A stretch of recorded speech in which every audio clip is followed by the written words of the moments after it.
여러분은 길거리에 비둘기에게 먹이를 던져 주신 적이 있으신가요? 동물원의 원숭이나 그러한 동물들에게 뭐 바나나나 과자 같은 거 던져 본 적 있으세요? 또 연못의 잉어, 떼에게 뭐 과자 같은 거 던져 보신 적 있으세요? 잘 받아 먹죠? 예, 원숭이 같은 경우는 바나나 주면 이쪽 돈에 있는 거지 뺏으려고 막 yak 하고 막 이렇게 하고 핥힙니다. 잘 받아 먹는데 그 과자나 먹이를 받아 먹은 비둘기가 여러분들에게 감사하다고 하던가요? 원숭이가 막 감사하다고 하던가요? 잉어 떼가 막 와서 막 꼬리치면서 막 감사하다고 막 인사하고 그러던가요? 그러지 않죠. 그냥 주면 그 당연한 걸로 받아 먹고 끝이지. 그거 주어서 고맙다고 인사하는 짐승은 없는 걸로 알고 있어요. 사람과 짐승과 차이점들이 뭐 여러 가지가 있는데 그 중에 하나가 이 감사를 표현하느냐 안 하느냐 그 차이가 아닐까 이런 생각을 해보게 돼요. 사람은 누군가의 은혜를 입으면 감사한 걸 알죠. 그리고 감사한 걸 표현하게 되죠. 그 마음에 감사를 느끼게 되고 정말 고맙습니다. 저에게 이런 은혜를 베풀어 주셔서 정말 고맙습니다. 제가 이 은혜는 잊지 않고 반드시 갚겠습니다. 이렇게 말로라도 감사한 걸 표현하죠. 그리고 은혜에 갚을 그 기회가 오면 은혜를 갚기 위해서 최선을 다하죠. 사람과 짐승의 그 큰 차이 가운데 하나가 이 감사를 표현할 줄 아느냐, 감사를 표현할 줄 아느냐 모르느냐의 차이가 아니겠는가라는 생각을 해봐요. 오늘 본문에 보면 나병 환자 10명이 등장하죠. 나병은 예수님 당시에도 그렇고 이 시대도 그렇고 치료가 안 되는 병이죠. 요즘은 뭐 약이 많이 발달해서 많이 좋아지기는 했겠지만은 예수님 당시보다는 그래도 뭐 치료되거나 뭐 그러는 것은 아닌 걸로 저는 이해하고 있는데요. 특히나 예수님 당시에 나병 걸렸다. 이거는요 보통 문제가 아니에요. 뭐 치료할 수도 없을 뿐더러 또 이것이 혹시 막 전염되지는 않을까 막 이런저런 염려들 때문에 사람들을 격리시켰죠. 가족들과 못 살아요. 밖에 나와서 따로 살아야 되는 병입니다. 이들이 그 사람들로부터 격리돼서 따로 살게 되는데요. 이제 뭐 동굴 같은 곳에 모여 살기도 하고 그러죠. 그러면 그나마 이제 가족들이 와서 그쪽에다가 먹을 것을 내려주기도 하고 이제 그래요.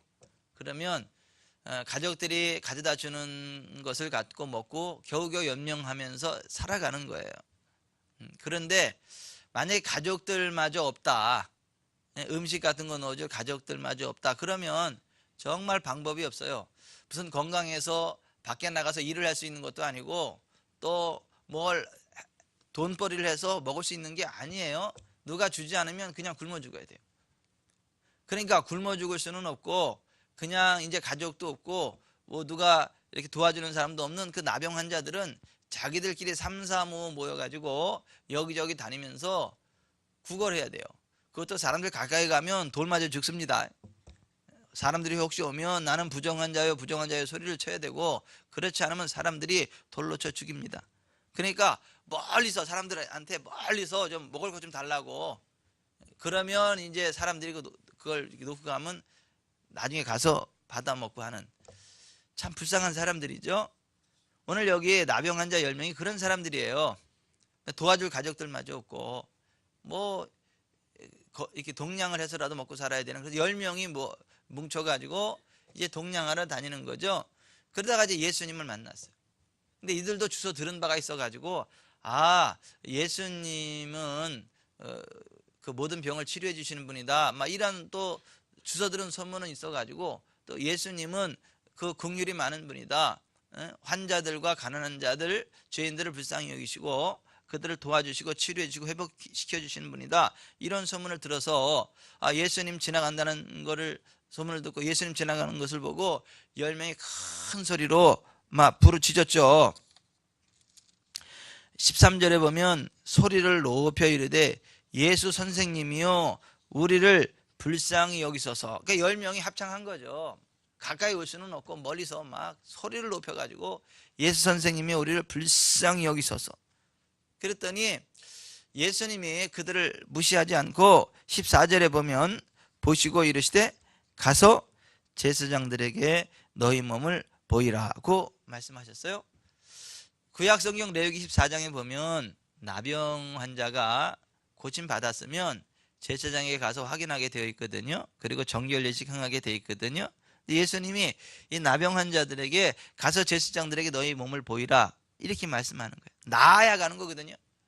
근데 이들은 지금 나병이 나은 게 아니거든요. 그런데 예수님은 가서 제사장들에게 너희 몸을 보이라 이렇게 말씀하세요. 이 나병 환자 10명이 예수님의 말씀을 묻지도 않고 따지지도 않고 그냥 순종하기로 결단했어요. 순간 고민됐을지도 몰라요. 하지만 예수님이 가서 제사장들에게 너희 몸을 보이라고 하니까 묻지도 않고 따지지도 않고 그냥 예수님 말씀대로 순종하기로 결심한 거예요. 10명이 예수님 말씀에 따라 제사장들에게 그들의 몸을 보이러 가고 있었는데요. 한참 가다가 보니까 상대방을 보니까요. 깨끗해졌어요. 그 나병의 흔적도 없이 깨끗해진 거예요. 옆에 보니까 또 보니까 9명이 다 깨끗해진 거예요. 자기가 자기를 볼 수는 없으니까 9명이 다 깨끗해서 놀래가지고 자기 딱 보니까 자기 손도 깨끗해졌어요. 그냥 나병이 깨끗이 치료된 거죠. 이들이 얼마나 놀랬겠어요. 근데 이 9명이 다 깨끗함을 받았는데 9명은 어디론가 다 가버리고 그 중에 한 사람, 사마리아 사람, 그 당시 사마리아 사람은요 사람 취급 잘 못 받았어요. 개 취급 받았어요. 짐승 취급 받았어요. 혼혈인이라고, 하나님을 배반한 이방인들이라고 막 손가락질 당하는 그러한 개, 돼지 취급받던 사람이 사마리아인이거든요. 근데 다른 사람들은요 다 그냥 병이 났자 어디론가 사라져 버렸는데 이 사람들에게 무시당하던 개, 돼지 취급받던 그 사마리아인 한 사람은 자기가 나은 것을 보고 그 순간 막 기뻐 뛰면서 할렐루야 여호와 라파 치료하시는 하나님을 찬양합니다. 막 하나님께 영광을 돌리면서 바로 예수님께로 막 달려와가지고 예수님 발 앞에 무릎을 꿇고 엎드려서 예수님 감사합니다. 나를 이렇게 고쳐주셔서 감사합니다. 하나님께 영광 돌립니다 하면서 감사를 표현했어요. 그랬더니 예수님이 그 모습을 보고 야 10명이 다 나음을 입지 않았냐? 근데 그 9은 어디 갔냐? 이 사마리아 사람 외에는 하나님께 영광을 돌리러 온 자가 없냐? 라고 말씀하셨어요. 10명이 다 치료받았으면 10명이 다 하나님께 영광 돌리고 하나님의 능력으로 자기들을 고쳐주신 예수님께 와서 감사해야 되는 게 맞는데 이 한 명 사람들이 손가락질하던 짐승 취급하고 개, 돼지 취급하던 사마리아 사람 하나만 와가지고 하나님께 영광을 돌리고 예수님께 감사를 표현하는 걸 보면서 그 9은 어디 있느냐라고 말씀하세요. 이 배은망덕한 놈들 이런 표현이 아니겠어요? 물론 예수님께서 어떠한 그 은혜들을 베푸실 때에 꼭 너 감사해야 된다. 이 감사 안 하면 내가 너 안 고쳐줄 거야. 너 감사 안 하면 너 이거 다시 도질 거야. 이렇게 말씀하시진 않았어요. 그냥 불쌍히 여기사 고쳐주신 거예요. 오늘 본문에도 보면 예수님께서 그들을 불쌍히 여기사 고쳐주셨다고 말씀하고 있거든요. 이 성경에 쭉 보면 예수님께서 오병이어의 기적을 베푸실 때도 그렇고 사람들의 병을 고쳐주실 때도 그렇고 어떤 문제들을 해결해 주실 때 보면 그들을 불쌍히 여겨서 고쳐주셨다. 불쌍히 여겨서 도와주셨다. 무리를 불쌍히 여기셨다. 이렇게 계속 성경은 그것을 말씀하고 있거든요. 그러니까 예수님은 정말 그 나병 환자들을 불쌍히 여겨서 고쳐주시는 것 맞아요. 꼭 감사하라고 이렇게 요청하지는 않으셨어요. 하지만 그럼에도 불구하고 정말 하나님의 은혜를 맛보았다면 정말 주님의 은혜를 맛보았다면 거기에 대해서 감사하는 게 맞지 않겠냐? 예? 고마움을 표현하는 게 맞지 않겠냐? 은혜를 받고도 감사할 줄 모르면 그거는 아니지 않느냐? 주님은 심히 안타까운 마음으로, 야, 10명이 다 나무를 입지 않았냐? 그 9은 어디 갔냐? 이 사마리아 사람 외에는 하나님께 영광을 돌리러 온 자가 없느냐? 라고 안타까워하시는 말씀입니다. 시편 50편 23절에 하나님 여호와께서 이렇게 말씀하셨어요. 감사로 제사를 드리는 자가 나를 영화롭게 하나니 그 행위를 옳게 하는 자에게 내가 하나님의 구원을 보이리라. 하나님은 정말 감사로 제사를 드릴 줄, 감사를 표현할 줄 아는 그 사람을 통해서 영광을 받으시고, 그게 옳은 행위라는 거예요. 좀 은혜를 입었으면 감사할 줄 아는 게 옳은 행위라는 거예요. 그 행위를 옳게 하는 자에게 하나님의 구원을 보여주시겠다. 시편 기자들은 이렇게 고백했죠. 감사함으로 그 문에 들어가며 찬송함으로 그의 궁정에 들어가서 그에게 감사하며 그의 이름을 송축할지어다. 주께서 내게 응답하시고 나의 구원이 되셨으니 내가 주께 감사하리이다. 여러분, 은혜를 받았으면 감사하는 게 맞잖아요. 그게 마땅하지 않겠습니까?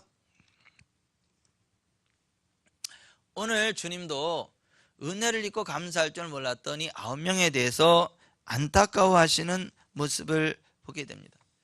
그 9명 어디 갔나? 어떤 사람이요, 소설을 썼더라고, 이 9명에 대해서. 근데 그 사람이 쓴 소설을 한번 제가 소개해 볼게요. 그 9의 변명. 첫 번째 사람, 의사와 제사장에게 가서 정밀 검사를 해야겠다. 이게 나은 것 같은데 정말 나았는지 가서 정밀 검사 해봐야지. 그리고 의사한테 갔대. 두 번째 사람은 혹 재발 가능성이 있는지도 몰라. 그런 거로 며칠 두고 봐야겠다. 그리고 나은 걸 확인하기 위해서 며칠 기다리느냐고 안 왔다는 거죠. 그러다 영원히 안 왔다는 거죠.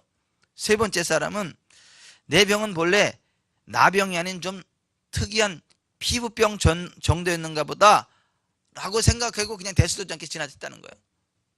또 한 사람은 내 병은 나을 때가 돼서 나았을 거야. 뭐 약도 좀 쓰고 병원도 가긴 했지만 뭐 나을 때가 돼서 나았나 보지 뭐. 그리고 그냥 지나갔다는 거예요. 또 한 사람은 병 걸리기 전에 있었던 재산, 밭과 재산이 어떻게 되는지 그게 궁금해서 재산 체크하러 빨리 가봤다는 거죠. 또 한 사람은 병 걸리기 전에 같이 있었던 가정과 식구들, 특별히 지 아내가 수절하고 기다리고 있는지 다른 남자하고 눈 맞았는지 그거 확인하러 지금 달려갔다는 거예요. 또 한 사람은 아니 뭐 예수님이 나한테 안수해 준 것도 아니고 기름 발라준 것도 아니고 뭐 안 차려준 것도 아닌데 그냥 말씀 한마디 해준 건데 뭐 그럴 수도 있지 뭐 그리고 그냥 가버렸다는 거예요. 또 한 사람은 아마 다른 유명한 랍비들도 이런 것은 가능할 거야 라고 하면서 예수님이 해준 게 별거 아니다 라고 생각하고 갔다는 거예요. 또 한 사람은 아유 그래도 이 모습 그대로 갈 수는 없잖아. 가서 모욕하고 새 옷을 입고 예물을 가지고 예수님께 가야지. 그리고 아예 떠나가 버리고 안 왔다는 거예요. 그런데 이 사마리아 사람은 있는 모습 그대로 그 감사한 마음을 가지고 그 즉시 예수님께로 달려가서 막 하나님께 영광을 올려드리고 그리고 예수님께 감사를 표현했다라고 하는 거죠. 이 사람이요 그 때가 있어요. 그 감사할 때 바로 감사하지 않으면요 그거 놓쳐버려요. 나중에 감사 안 하게 돼요. 감사한 일이 있으면 그 즉시 감사를 표현해야 돼요. 사랑하면 그 즉시 사랑을 표현해야 되고 뭐 주고 싶은 거 있으면 그 즉시 줘야지. 나중에 해야지. 나중에 안 와요. 나중에. 그러니까 항상 그 즉시 하는 게 중요해요. 그 즉시. 기도도 그 즉시 하는 거지. 나중에 기도해야지. 나중에 언제? 아니. 그냥 기도하고 감동이 오면 그 즉시 기도해야 되는 것이고 축복하고 싶으면 그 즉시 축복하는 거지. 나중에 해야지. 그러니까 나중은 없어요. 근데 오늘 이 사마리아 사람은 그 즉시 예수님께 감사를 했다라고 하는 거예요. 이거요 감사하는 거 굉장히 중요해요. 감사를 잊으면 그거 짐승하고 똑같은 거예요. 사람과 짐승과 다른 거는 그 은혜를 입었을 때 그 감사한 줄 알고 감사를 표현할 줄 아는 게 다르다는 거예요. 여러분, R.A. 토레이 목사님의 책에 나오는 내용인데, 미시간주에 풍랑이 일어나서 배 한 척이 파손됐죠. 그때 한 수영 선수가 목숨을 걸고 뛰어들어가서 무려 23명이나 구조를 했어요. 그게 신문에 대서특필됐어요. 아주 오랜 시간이 지난 후에 이 토레이 목사님이 어떤 교회 부흥회를 인도하면서 설교 시간에 그 23명을 구한 그 한 수영 선수에 관한 예화를 들었어요. 근데 설교가 딱 끝나고 나서 이제 그 사무실에 앉아 있는데 한 노인이 똑똑똑 두드렸어요. 그러면서 그때 그 수영 선수가 나라고, 내가 23명을 고쳐준 그 사람이 나라고, 지금 나이 많아서 내가 많이 이렇게 이제 늙었는데, 그래서 너무 반가워가지고 들어오시라고, 그때 어떻게 훌륭한 일을 하셨냐고, 차 한잔 하시자고. 그리고 차를 한잔 나누면서 이런저런 얘기를 하다가 그 토레이 목사님이 그분에게 여쭤봤어요. 당신이 그때 겪었던 일 중에 가장 깊은 인상을 받은 것은 무엇입니까? 그랬더니 그 노인이 한 사람도 고맙다는 말을 한 일이 없다는 사실입니다. 크리스마스 카드 한 장도 온 일이 없습니다. 그 점이 가장 인상 깊습니다. 그러더라고요.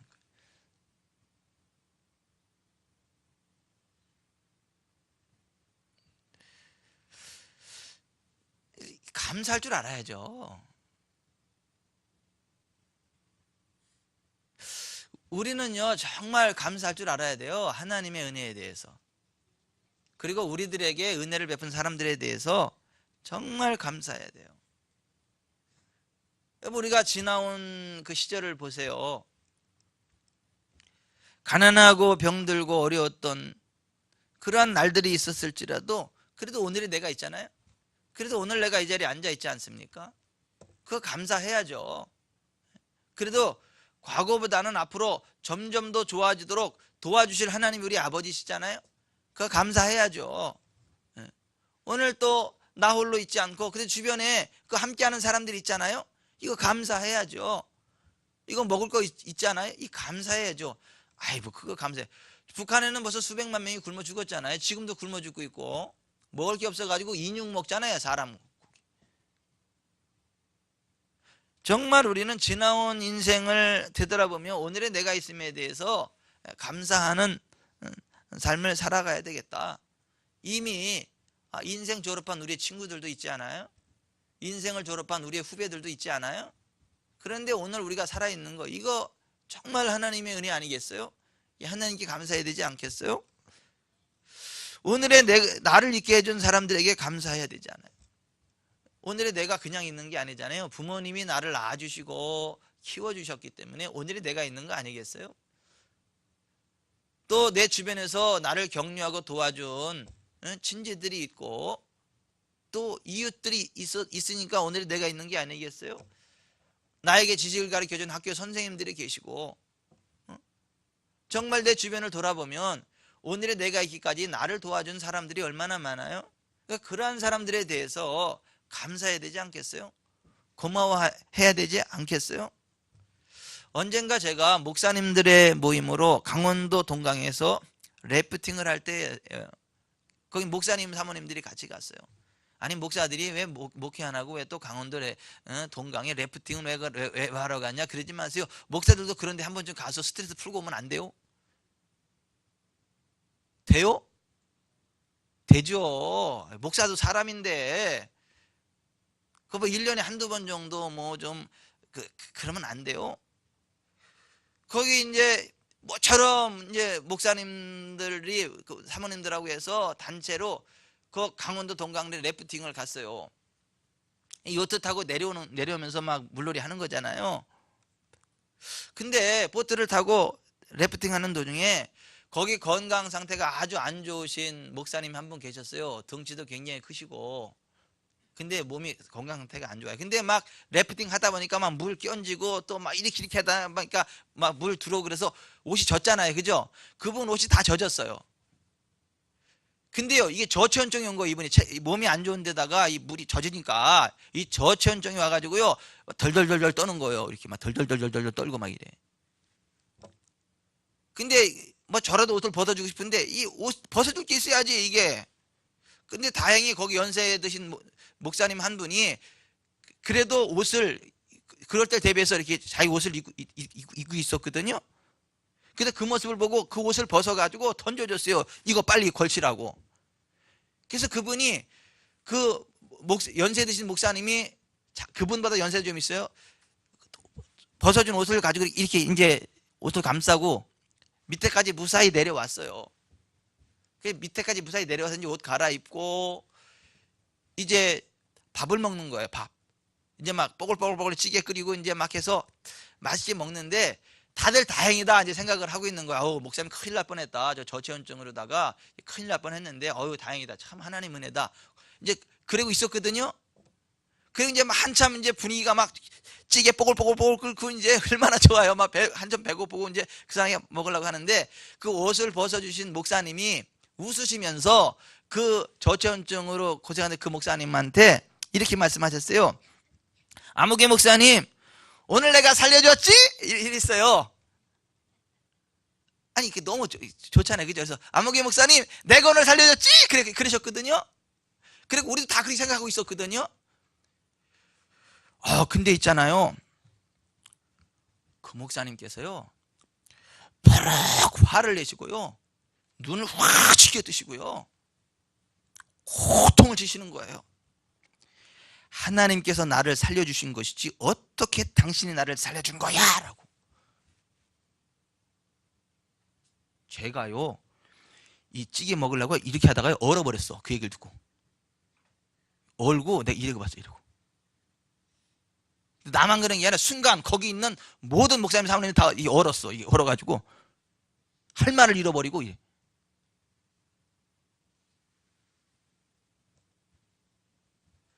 여러분, 그건 아니잖아요. 물론 하나님 은혜지. 하나님 은혜로 살았지 정말.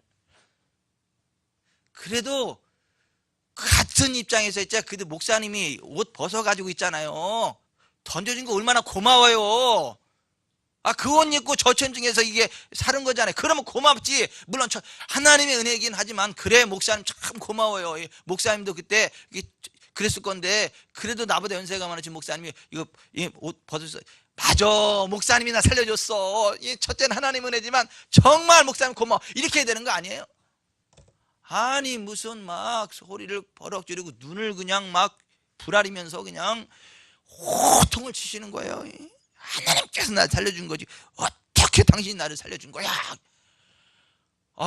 제가 얼마나 마음이 아프고 상처가 됐든지.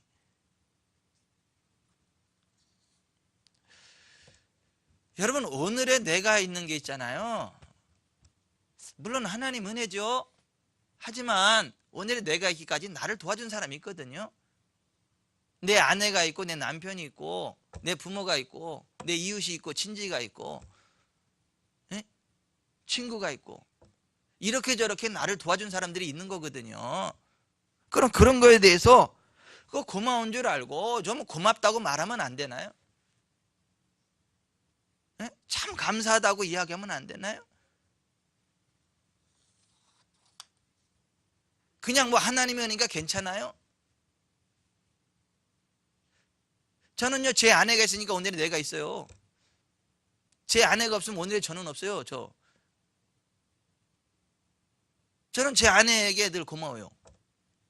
물론 하나님의 은혜이지만 전 제 아내가 고마워요. 안 도망가고 살아주는 게 고마워. 나는 밥 해주는 게 고맙고 다리미질 해주는 게 고맙고 하나하나가 얼마나 감사한지.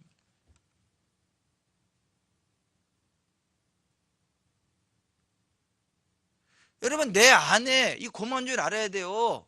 내 남편 고마운 줄 알아야 돼요. 왜 아멘을 안 하세요? 부모 고마운 줄 알아야 돼요. 내 주변 사람들 고마운 줄 알아야 된다니까요. 그걸 당연한 걸로 여기면 안 되고 본인 혼자만 믿음 좋은 것처럼 그게 하나님 은혜지 무슨 왜 당신이 감사해. 그게 하나님 은혜지 무슨. 그건 좀 아니지 않나요?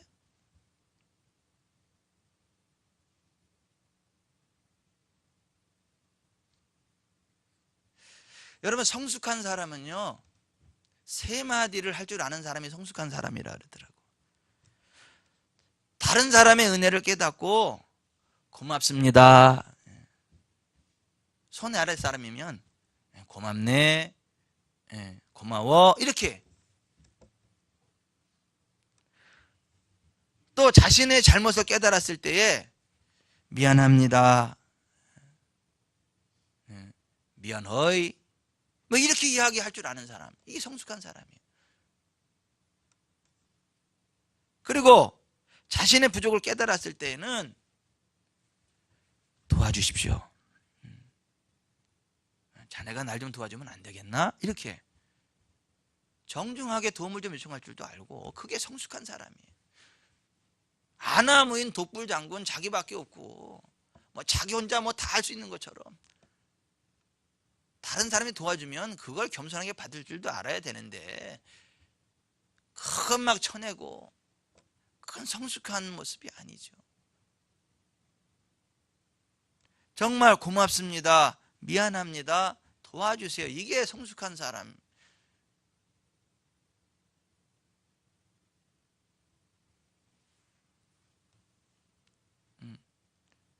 어떻게 그런 말 좀 하시나요?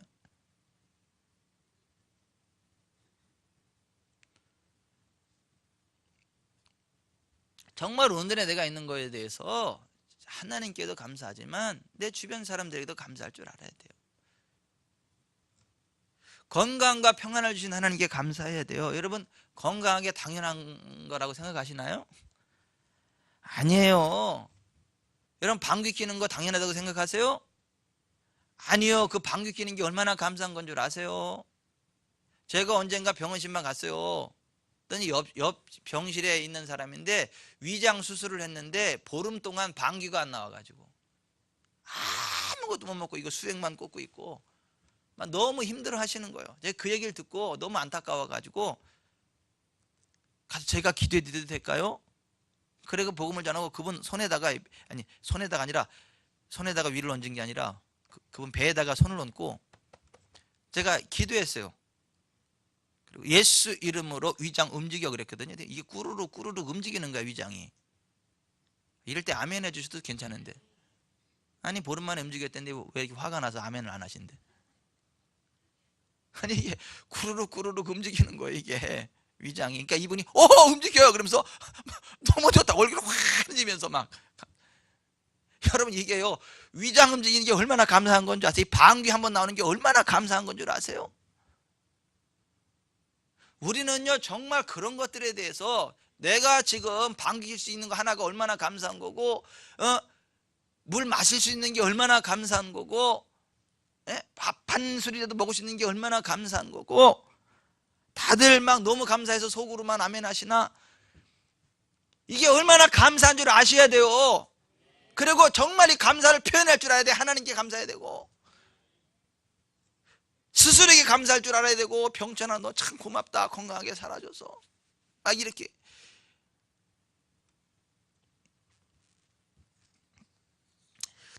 뭐 자꾸 없는 거 가지고 불평불만하고 그러기보다는 있는 것 가지고 감사하는 게, 이게 중요하다. 자유대한민국에 태어나 살게 하신 거 감사해야죠. 여러분, 전 세계 최고 인권 박해 단체가 어디예요? 북한이에요. 그 국가도 아니지. 전 세계 가장 극악무독한 인권 박해 단체가 북한이에요, 북한. 거긴요, 짐승만도 못한 취급을 받죠, 사람들이. 수백만 명 굶어 죽었죠. 지금도 굶어 죽고 있죠. 뭐 사람 취급 못 받죠. 그런데 우리는요, 이 자유 대한민국 얼마나 감사합니까? 이 자유. 그 전 세계의 인권 탄압 국가들이 얼마나 많아요. 또 신앙 탄압 국가가 얼마나, 평등법이니 무슨 차별금지법이니 그래가지고, 자기 신앙도 제대로 고백 못하게 만들고, 올바른 소리 하면 동성애 죄다 그러면 그것 때문에 벌금 물고, 그런 나라들이 얼마나 있는데 우리나라는 아직 뭐 평등법이니 차별금지법이니 그런 거 아직까지는 없어가지고, 그래도 교회가 막 막아서 아직까지는 그게 없는데, 그거 있으면 역차별이 일어나죠. 역차별. 정상인이 비정상인 취급당하고, 동성애자가 무슨 정상인 취급당하고, 그 동성애 죄다 그러면 그게 막 그 말이 잘못된, 예수님만이 구원자이십니다 그러면 그게 또 종교차별이 돼가지고 감옥에 가고 벌금 물고 이런 세상이 딱인데, 우리나라는 아직까지 뭐 마음대로 이야기할 수 있고 전도할 수 있고, 뭐 얼마나 감사해요. 우리가 이 자유대한민국에 태어나서 지금 살아가고 있다는 게, 아직까지 우리나라에 평등법이 없고 차별금지법 같은 게 없다는 게 얼마나 감사합니까? 정말 이런 거 하나하나에 대해서 우리가 감사하는 걸 좀 알아야 되고, 또 이런 것들을 지켜나가기 위해서 투쟁해야 되고요. 이게 뭐 그래야 되지 않겠냐. 그리고 오늘까지 이 나라를 그렇게 지켜준 사람들에 대해서 고마운 줄 알고, 그런 악법들을 앞에서 막 투쟁해서 막아준 사람들에 대해서 막 고마운 줄 알고, 정말 우리가 고마워야 하고 감사해야 될 것은요, 영원한 생명을 주신 하나님의 은혜에 감사해야죠. 언젠가 한번 인생 졸업하잖아요. 한번 죽는 것은 사람에게 정해진 것이고 그 후에 심판이 있는데, 영원한 천국이 있고 영원한 지옥이 있지 않아요. 근데 우리는 예수님 때문에 죄사함 받고, 예수님 때문에 천국 시민 얻었고, 예수님 때문에 성령님의 권능을 힘입고, 예수님 때문에 천국 들어가게 됐잖아요. 정말 우리가 그렇다면 감사해야 되지 않겠어요? 정말 예수님 생각하면서 감사해야 되지 않겠어요? 다른 것 다 몰라도 그거 하나만이라도 정말 감사함으로 살아야 되지 않겠어요? 구원함으로 든 기쁨 세상에서 제일이라, 영광의 길 허락하신 내 주 예수 찬양하네. 그 찬양처럼 정말 그 구원함으로 든 그 기쁨을 가지고 감사하면서 살아야 되지 않겠느냐라고 하는 거예요. 다음 주가 추수감사주일이에요. 추수감사주일이 뭐죠? 한 해를 되돌아보면서 지켜주신 하나님의 은혜에 감사하는 거죠. 내 주변에 나를 도와준 사람들을 바라보면서, 아 참나 고마운 일이 많았구나, 그런 사람들인데 감사도 좀 표현할 줄 알고 좀 그러는 거죠. 그리고 한 해를 지켜주신 하나님 앞에 감사와 영광을 올려드리는 그런 날이 추수감사주일이죠. 우리의 최선을 다해서 하나님께 감사를 드려야 되겠죠. 그런데 여러분, 하나님 뭘 가장 기뻐하시는 줄 아시죠? 하나님 뭘 가장 기뻐하시죠? 영혼권을 가장 기뻐하십니다. 하나님은 지옥 가는 영혼을 주님께로 인도해드리고 구원받게 하는 거, 이걸 하나님이 가장 기뻐하세요. 이것이 최고의 큰 예물이에요. 제가 언젠가, 여러분 우리가 1년 365일 무사히 지낼 수 있도록 지켜준 하나님의 은혜를 감사하면서 하루에 1,000원씩만 감사를 드려도 36만 5천 원입니다. 정말 우리가 하나님의 은혜가 감사한 줄 알면 추수감사주일에 적어도 36만 5천 원은 감사헌금 드려야 되지 않을까요? 이렇게 설교한 적이 있어.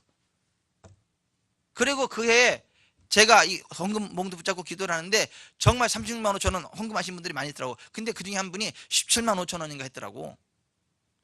딱 보니까 그분은 이제 그 중간에 교회 나와서 예수님 믿기 시작을 한 거예요. 그러니까 175일이 된 거야, 그분은.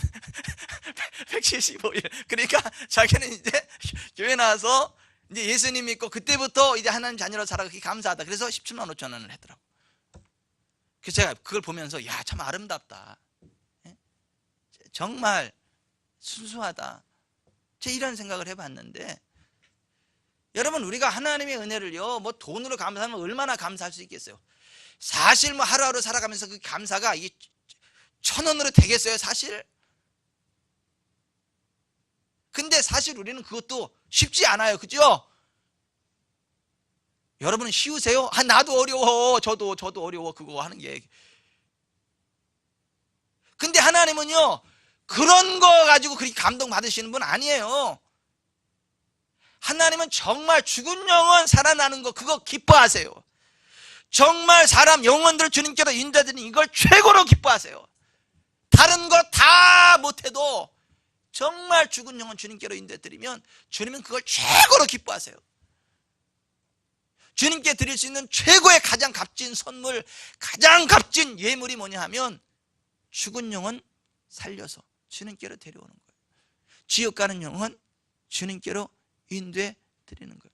그게 우리 추수감사주일, 그래서 한 영혼 사랑 예배 드리는 거예요. 정말 하나님의 은혜를 우리가 감사해야 되는데 어떻게 감사할 수 있을까? 우리가 뭐 돈으로 감사하면 뭐 얼마나 감사를 할 수 있을 것이며, 우리 재산을 다 갖다 하나님께 드린들 그게 하나님께 얼마나 되겠으며, 뭐 하나님이 얼마나 그걸 기뻐하시겠나. 그렇게 할 수도 없을 뿐더러 서로 그렇게 한다 한들 그게 하나님의 은혜에 비하면 뭐가 되겠는가. 이게 정말 우리는 하나님이 가장 기뻐하시는 그 일을 한번 해보자. 하나님이 가장 기뻐 받으시는 그 일을 한번 해보자. 영혼 구원, 영혼 구원. 모든 사람이 구원을 받으며 진리를 아는 데 이르기는 하시는 하나님 마음을 알아서 적어도 1년에 추수감사주일만큼, 부활주일만큼이라도 전도하기 위해서 최선을 다해보자. 정말 지옥 가는 영혼들 주님께로 한번 인도해보자. 그래서 우리가 추수감사주일 하는 거 아니에요?